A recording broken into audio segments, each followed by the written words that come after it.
Hello everyone, I'm just about to do a quick video of a Henry NVR 200. I was given this for a week because it's like the workmen are at the house and they're going to be renovating it. The workmen decided to tell me that it wasn't working properly, so I found out why.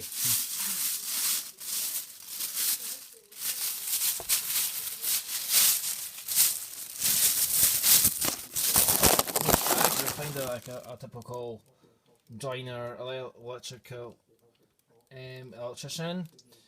where we've got like dust, wood, fluff, hair, paper, plastic and everything else. So I've actually now cleaned it out and it's now working very fine. So here we go for the first test.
Apart from needing a wee clean, it's in very good condition.